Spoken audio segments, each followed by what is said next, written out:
Millions of Americans need now to brace for Hurricane Milton. This is round 2 during a suddenly violent hurricane season. Tampa, Florida is facing unsurvivable conditions, and we know from 12 days ago with Helene that forecasters mean it. Now, we pray that it's going to go off course and not hit any populated areas, but you've got to be ready. The storm remains a Category 4. It has been a 5 along the way toward the United States and will likely return to some 160 to 180 mile per hour winds, being carried by a Cat 5.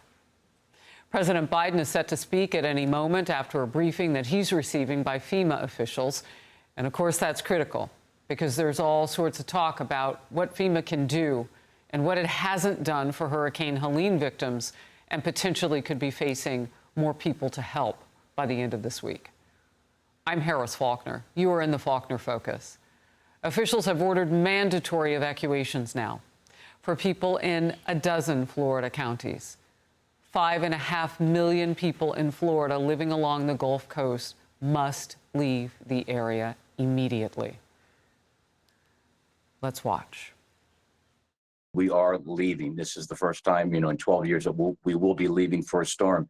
But we are evacuating about 11 miles inland. Just can't take any chances after seeing what Helene did. And Helene was 100 miles offshore.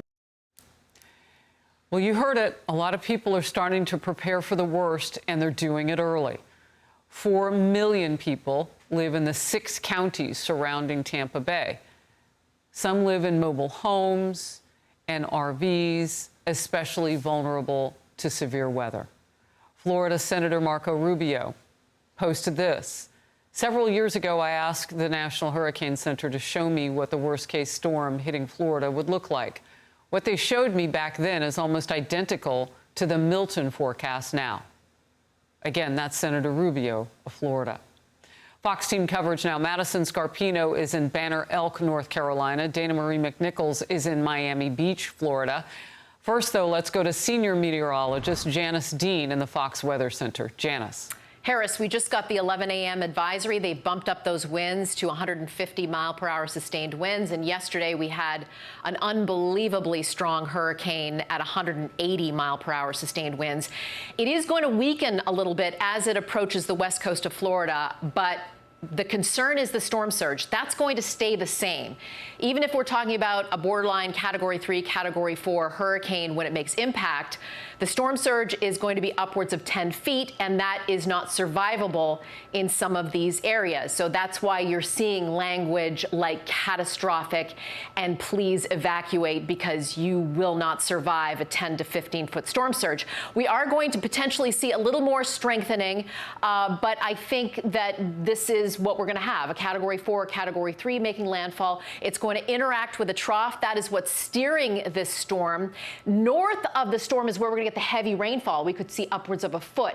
South of it is where we see the devastating storm surge into areas that are extremely vulnerable to storm surge, and that is the Tampa Bay area. 10 to 15 feet underwater, because you've got all of this water from the Gulf of Mexico piling into the bays and the inlets, and this is a worst case scenario, and that's indeed what the track is saying. Now, we look at places like Fort Myers, up to 10 feet. That's also going to be devastating for them. Hurricane force winds, at least a Category 3, 110 miles per hour for a duration of hours as it crosses over the Florida Peninsula. Still seeing a hurricane for Orlando up towards Daytona Beach, upwards of a foot of rainfall. But the real takeaway here, Harris, is the Tampa Bay area needs to brace for catastrophic storm surge. That is the push of the ocean in towards these bays and inlets. Tampa Bay is the most susceptible city in the U.S. to withstand that kind of storm surge. All right, 2 things. One, and I'm looking for rays of hope in all of this. I heard you say that what we saw with 180 mile an hour winds yesterday when this was a Cat 5 likely will not return. Correct. That it's actually going to weaken now. And so Yes. that is good news in this update, that we're not going to go from a Cat 4 to a Cat 5, likely down to a Cat 3 as it makes its way. Can I say something? Yes. Hurricane Katrina, almost 20 years ago, was a Category 5. It made landfall as a 3 with a 30-foot storm surge. So do not pay attention to the category. Okay. Yes, it was a very strong storm in the Gulf of Mexico, but it carries with it a devastating storm surge. That does not change as the category goes down. All right, real quick question. From what we just saw with Helene, I'm looking for the reason why it stayed on land and stayed so powerful for so long. Was that because it was a bigger storm when it hit? What are they looking for here? Because you said it's going to remain a Cat 3 for quite some time, could even cross the state. It's going to cross the state. It's still going to be a hurricane. But, you know, I was listening to Governor DeSantis earlier on Fox and Friends. The state of Florida can withstand a Category 3, Category 2, Category 1 hurricane, the winds. We're still going to see power outages. We're still going to see over a foot of rainfall. But it's the storm surge into the vulnerable area here along the West Coast, the Gulf Coast. And that is because of the topography, very shallow. So all of that water has to go somewhere. If this was anywhere else, a 10 to 15-foot storm surge could be withstood. This can't. Yeah, it's got a lot of water already on it. The Everglades, all of that area, it's all water. Yes, and a 2-foot rain surplus already for this vulnerable area. So flooding is going to be a huge concern, and freshwater flooding can also kill people as well. All right, so a lot of information in this latest update, some of it good, all of it pointing to the fact that people must take cover and leave where there are mandatory evacuations. Absolutely. Janice, thank you very much. Floridians are preparing for what's coming on the heels of Hurricane Helene.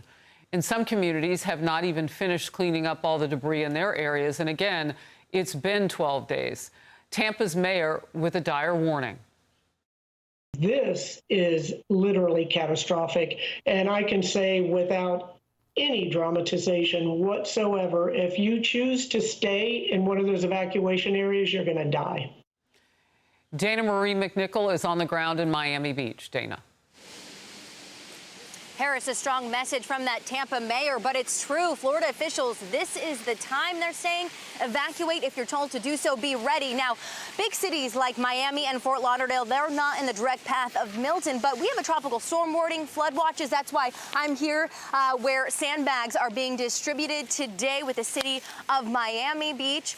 But you know what? It's quiet this morning, a couple cars at a time. That's not really the case for what's happening up north. Our friends in Lakeland, Florida, where they had to wait for hours for sandbags, cars sneaking around the parking lot. It did close around 5:45 last night. Some cars did not even make it to the front of the line in time. In Tampa, grocery store shelves are empty where residents were told to evacuate even yesterday, get on the road. Finding gas has been a challenge for so many. One couple went to 6 gas stations before they found anything. God help us all. I feel bad. People who already got destroyed it's gonna, hopefully they didn't already redo stuff and it's gonna happen again. Now, Florida has deployed over 300 dump trucks that they are continuing to work 24/7, picking up that debris already from Hurricane Helene. Now, these are the largest evacuation numbers we've seen since Hurricane Irma, where nearly 7 million people took to the roads.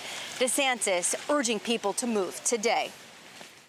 You can evacuate tens of miles. You do not have to evacuate hundreds of miles. And he also said this morning that there will be evacuation centers set up all along evacuation routes. We see Tropicana Field where the Rays play. They have hundreds of cots ready for displaced people. And he even mentioned this morning that Florida is working with hotels to keep prices low, make sure they're not price gouging. Harris, we know this is such a difficult time for families and people here in Florida, praying that it does not come to the worst. Dana Marie, thank you. Search crews continuing to look through the hard-hit areas of the Appalachians for people who are missing. The death toll from Hurricane Helene rises again. At least 232 are confirmed dead. And many people are hoping for more relief from the federal government. The White House is going on the defense big time. And I mean, if yesterday's any indication, it's tense. Here it is with our own correspondent, Peter Ducey. If he's got money for people in Lebanon right now, without Congress having to come back, what does it say about his values? There's not enough money right now for people in North Carolina who need it. That's not misinformation. Wait, no, that is your whole premise of the question is misinformation, sir. What you do? Yes, Which it's misinformation. Is there money to send Lebanon right now? I just mentioned to you that we provided more than $200 million to folks who are impacted in the area. The way you're asking me the question is misinformation. There is money that we are allocating to the impacted areas, and there's money there to help people who truly need it. There are survivors who need the funding, and it's there. That you don't like misinformation. Exactly what I just asked about, and you said it was misinformation. Yes. What you're asking me is why Congress needs to come back and do their job. That's what you're asking me. Press Secretary Karine Jean-Pierre there, then stormed out of the briefing room. You know, this is sort of how this administration has handled the economy. They say one thing is happening, and Americans experience something completely different for protracted lengths of time. All of this is coming after the Department of Homeland Security Secretary Alejandro Mayorkas said FEMA did not have enough cash to cover hurricane season. Well, a new Inspector General report shows FEMA is actually sitting on more than $7 billion of funding, but cannot use any of that money because of bureaucratic red tape, which means the White House is in the way. No wonder she slammed her binder and walked out. A scathing op-ed now, co-written by Democratic strategist Doug Schoen, a frequent friend and guest of this show, saying Hurricane Helene reveals a rudderless White House and an inept Harris's flaws. And the New York Post editorial board with FEMA hurricane aid stopped by road closed sign. That's Kamala Harris in a nutshell. Madison Scarpino is in Banner Elk, North Carolina. Madison. Harris, officials tell us that it could take months or years in some places to rebuild. And one of the major concerns is all of the damage to some infrastructure, like a lot of roads. Crews from all across western North Carolina are working to get these roads back into shape, and this is a problem all across the region. Helene destroyed some small mountain towns, making it impossible to get in and out of some places where bridges are gone and roads are completely buckled. And we are now seeing more federal help on the ground. These are Army soldiers from the 101st Airborne visiting Fairview yesterday. The soldiers went house to house, knocking on doors, asking people what supplies they needed. The White House says there are now 7,000 federal personnel on the ground helping with Helene aftermath. But people who live here say that it's the volunteers who are doing the brunt of the work, and it's neighbors who have been helping each other since this all started. So we didn't have any access to have like the fire department out here. So it was just a bunch of locals, whoever had razors and quads and everything that could actually get up there. And according to volunteers, the biggest needs for people right now remain clean water, food, and medication. Harris. Madison, thank you very much. Fox Corporation has raised more than $8 million for the Red Cross's Hurricane Helene relief efforts. And it continues to be an annual disaster giving program partner, which enables the Red Cross to respond immediately to disasters by providing safe shelter, hot meals, emotional support, and other recovery resources. And you can help. Visit redcross.org/FoxForward to donate. I'm Steve Doocy. I'm Brian Kilmeade. And I'm Ainsley Earhart. And click here to subscribe to the Fox News YouTube page to catch our hottest interviews and most compelling analysis.